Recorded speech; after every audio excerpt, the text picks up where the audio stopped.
நடிகர் விஜயின் கட்சியான தாவேகா வரும் 2026 தேர்தலை புறக்கணிப்பதா இல்லை கட்சியை கலைத்து விடுவதா என்பதை என் மாமனார் லாட்டரி மார்ட்டின் முடிவு செய்வார் என்று ஆதவ் அர்ஜுனா தெரிவித்திருப்பதாக ஒரு தகவல் வந்திருக்கிறது.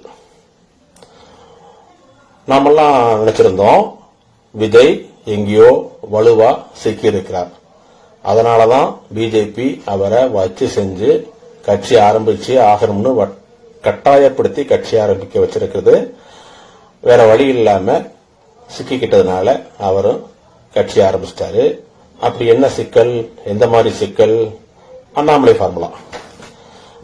ஃபார்முலா படி புஷி ஆனந்தோ, மற்ற ஆதவ் அர்ஜுனா, மற்ற இந்த நிர்மல்குமார், இன்னொரு வருமான வரித்துறை அதிகாரி இருந்தார, இவங்கெல்லாம் சேர்ந்து ஏதோ சதி பண்ணி விஜய ஏதோ சிக்க வச்சிருக்கிறாங்க.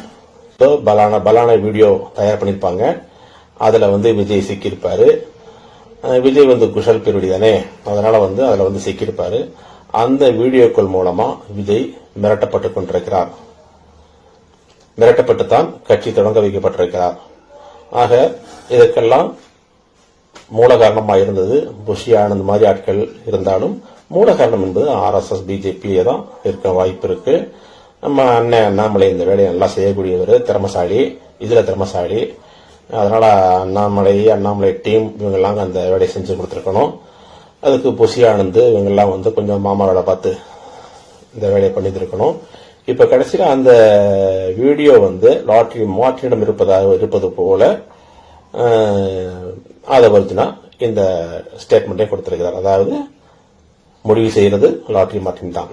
எனக்கு என்ன டவுட்னா, அதுல லாட்டரி மார்ட்டினிடமும் இந்நேரம் அந்த வீடியோ இருக்க வாய்ப்பு இல்லை. ஏன்னா அந்த வீடியோ போக வேண்டிய இடத்துக்கு போயிருக்கும், நாக்பூர் போயிருக்கோம். நாக்பூர் தான் அது போக வேண்டிய இடம். RSS பிஜேபியிடம் அந்த வீடியோக்கள் போய் சேர்ந்திருக்கும். லாட்டரி மார்ட்டினிடம் ஒரு காப்பி இருக்கிறதான்னு தெரியாது. இருந்தாலும் RSS சொல்வதையோ பிஜேபி சொல்வதையோ லாட்டரி மார்ட்டினால் மீற முடியாது. ஏனென்றால் லாட்டரி மார்ட்டினே RSS பிஜேபியின் ஏஜென்ட். அதனால விஜய் தப்பிக்கிறதுக்கு வாய்ப்பு இல்லை. இதுல மனசு வைக்கணும்னா பிஜேபி RSS மனசு வச்சு விஜய ரிலீஸ் பண்ணணும். விஜய் படத்தை மட்டும் ரிலீஸ் பண்ண பார்த்தாது, விஜயவும் இந்த இக்கட்ல இருந்து ரிலீஸ் பண்ணி ஆகணும். அது வரைக்கும் அவரு ஸ்டாலின் அங்கிள்னு கத்திக்கிட்டே தெரிய வேண்டியதான், வேற வழியே இல்லை.